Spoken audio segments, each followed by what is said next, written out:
अथ चौथा अध्याय प्रारंभते।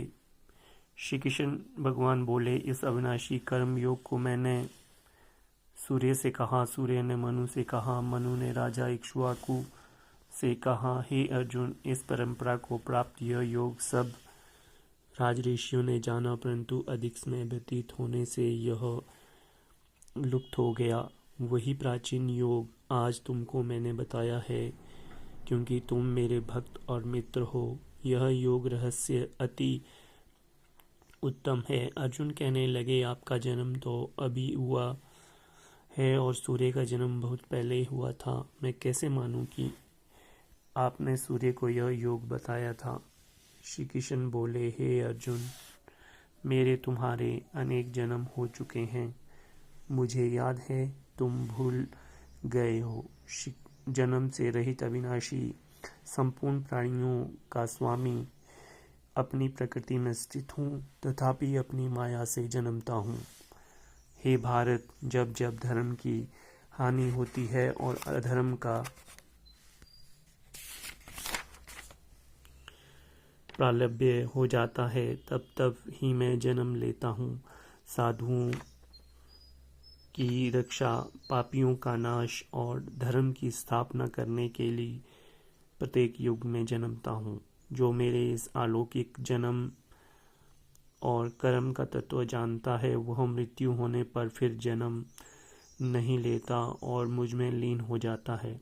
इस भांति मोह, भय और क्रोध को त्याग कर मुझ में भक्ति करके और मेरी शरणागति हो, बहुत से मनुष्य ज्ञान रूपी तप से पवित्र होकर मुझ में मिल गए हैं। जो जिस भाव से मेरा पूजन करता है, उसको मैं उसी प्रकार के फल देता हूँ।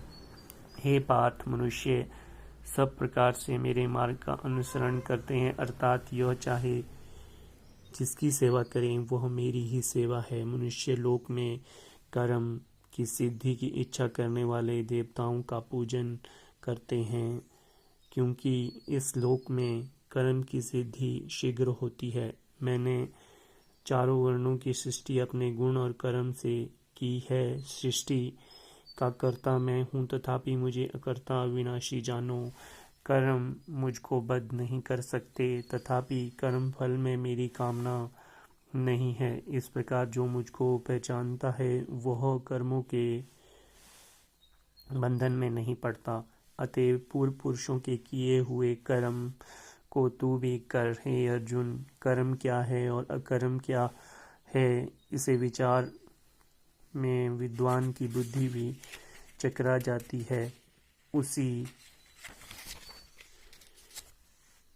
कर्म का वर्णन मैं तुझसे करूँगा, जिसके जानने से संसार के बंधन से छूटकर मोक्ष का भागी होंगे।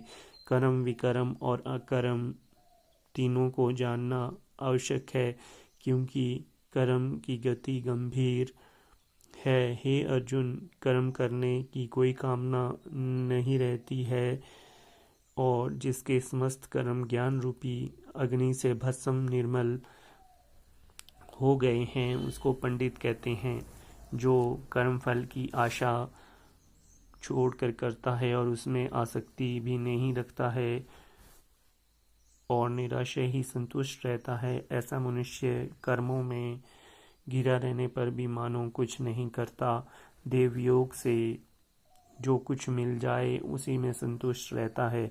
जो हर शोक आदि द्वंद्वों से मुक्त है तथा किसी से ईर्ष्या नहीं करता, कर्म की सिद्धि या सिद्धि में भेद नहीं समझता, वह कर्म करता हुआ भी उसमें नहीं बदता। जो फल की इच्छा नहीं रखता, वासना से दूर हो गया है, ज्ञान में जिसका मन अचल है और यज्ञ के कर्म करता है, वे सब लुप्त हो जाते हैं। हवन करने का पदार्थ भी ब्रह्मा है, आहुति देने वाला भी ब्रह्मा है। इस प्रकार जिसकी बुद्धि में सब कर्म ज्ञान में है, उसको ब्रह्मा प्राप्त होता है। कोई कोई कर्मयोगी देवताओं की पूजा करते हैं और ज्ञान योगी ब्रह्मा रूप अग्नि से यज्ञ रूप में हवन कर परमात्मा का भजन करते हैं। कोई ऐसे हैं जो अपनी इंद्रियों को तथा कर्मों से संयम रूप अग्नि में होम देते हैं। कितने ही इंद्रियों रूप अग्नि से इंद्रियों के रूप शब्दादि विषयों को होम देते हैं। कितने ही लोग इंद्रियों के सब कर्मों को और प्राणों के कर्मों को आत्म ज्ञान से प्रज्वलित संयम रूप अग्नि से होम देते हैं। कोई द्रव्य यज्ञ करते हैं, कोई तप यज्ञ, कोई योग यज्ञ और कोई स्वाध्याय और कोई ज्ञान रूप करते हैं। कोई प्राणायाम में तत्पर रहने वाले योगी प्राण और अपान वायु में प्राण को रोकते हैं और प्राण और अपान वायु को लय करते हैं। कोई आहार को निरंतर कर्म करके प्राण को होमते हैं, वे यज्ञ के वेता हैं और यज्ञ ही से इनके सब पाप नाश हो जाते हैं। जो यज्ञ में बचे हुए अमृत अन्न रूप अन्न को खाते हैं, वे सनातन ब्रह्मा को प्राप्त होते हैं। हे अर्जुन, जो यज्ञ नहीं करते हैं उनको यह लोक और परलोक दोनों ही में इस प्रकार बहुत से यज्ञ वेद में विस्तार सहित वर्णित हैं। इन सब को कर्म से उत्पन्न हुए जानो हे परंतप। द्रव्य यज्ञ से ज्ञान यज्ञ उत्तम है। हे पार्थ, फल सहित सब कर्म ज्ञान में समाप्त हो जाते हैं। सो उस ज्ञान यज्ञ का तत्वदर्शी और ज्ञानी लोग तुमको उपदेश करेंगे, इसलिए तुम उनकी सेवा करना और उनकी विनय पूर्वक प्रश्न करके ज्ञान यज्ञ को जानना। इस ज्ञान को लाभ करके तुमको ऐसा मोह फिर नहीं होगा। इसी ज्ञान से समस्त प्राणियों को तुम अपने में और मुझ में देखोगे। यदि सब पापियों से भी अधिक पाप करने वाले हो तो भी ज्ञान रूपी नौका से सब पाप रूपी समुद्र को पार कर जाओगे। हे अर्जुन, जिस प्रकार प्रज्वलित अग्नि लकड़ी को जलाकर भस्म कर देती है, वैसे ही ज्ञान रूपी अग्नि सब कर्मों को भस्म कर डालती है। इस लोक में ज्ञान के समान पवित्र और कुछ नहीं है। यह व्रत बहुत काल पर्यंत कर्मयोग से सिद्ध हुए पुरुषों ने अपने आप ही प्राप्त होता है। जो श्रद्धावान पुरुष इंद्रियों को जीतकर ब्रह्मा में लगा रहता है, वह ज्ञान को प्राप्त करता है और ज्ञान को पाकर अल्प समय में शक्ति को पा जाता है। अज्ञानी श्रद्धा रहित हो और जिसके मन में संदेह है, ऐसे जो पुरुष हैं वह नष्ट हो जाते हैं। जिनके मन में संदेह रहता है उनको यह लोक परलोक और सुख कुछ भी प्राप्त नहीं होता। जिसने परमेश्वराधन निष्काम कर्म योग के आश्रय से कर्म बंधन त्याग दिए हैं, हे अर्जुन, उस आत्म ज्ञानी पुरुष को कर्म नहीं बांधते। अतएव अज्ञान से उत्पन्न हुए चित्त के इस संशय को ज्ञान रूपी तलवार से काटकर मेरे बताए हुए कर्म योग को करने के लिए प्रस्तुत हो जाओ। इति श्रीमद् भगवद गीतासु उपनिषत्सु ब्रह्म विद्या योग शास्त्रे श्री कृष्ण अर्जुन संवादे आत्म संयम योग नाम चतुर्थ अध्याय। अथ चौथे अध्याय का महात्म्य।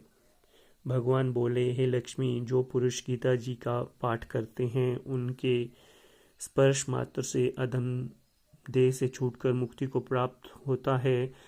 लक्ष्मी जी ने पूछा, हे महाराज, श्री गीता जी का पाठ करने वाले से साथ छूकर कोई जीव मुक्त हुआ है? तब श्री भगवान ने कहा, हे लक्ष्मी, तुमको मुक्ति हुई एक पुरातन कथा सुनाता हूँ। भागीरथी गंगा जी के तट पर श्री काशी जी नगर है। वहाँ एक वैष्णव गीता जी के चौथे अध्याय का पाठ किया करता था। एक दिन वह साधु वन में गया। वहाँ बेरियों के 2 वृक्ष थे, उनकी बड़ी छाया थी। साधु वहाँ बैठ गया और बैठते ही उसको निंद्रा आ गई। एक बैरी उसके पांव लगे और दूसरी उसके साथ सिर लग गए। दोनों बैरियां आपस में काम कर पृथ्वी पर गिर पड़ी। पत्ते उनके सूख गए। परमेश्वर के करने से वो दोनों बेरियां ब्राह्मण के घर जा पुत्रियां हुई। हे लक्ष्मी, बड़े उग्र पुण्यों करने से मनुष्य देह मिलती है। और फिर ब्राह्मण के घर जन्म लेकर दोनों लड़कियों ने तपस्या करनी आरंभ की। जब वो दोनों बड़ी हुई तब उनके माता पिता ने कहा, हे पुत्रियों, हम तुम्हारा विवाह करते हैं। तब उन दोनों ने माता पिता से कहा, वह विवाह नहीं करती। इनको अपने पिछले जन्म की खबर थी। वह जाति से सुंदर जन्मी थी। उन्होंने कहा, हमारे मन में कामना है, परमेश्वर वह पूर्ण करे तब बहुत बड़ी बात है। उनके मन में यही था कि वह साधु जिसके स्पर्श करने से हमारी यह अदम देह छूट कर देवदेही मिली है, वह मिले तब बहुत भला है। इतना विचार कर दोनों लड़कियों ने माता पिता से तीर्थ यात्रा करने की आज्ञा मांगी। तब माता पिता ने तीर्थ यात्रा की आज्ञा दी। तब उन दोनों कन्याओं ने माता पिता की चरण वंदना करके गमन किया।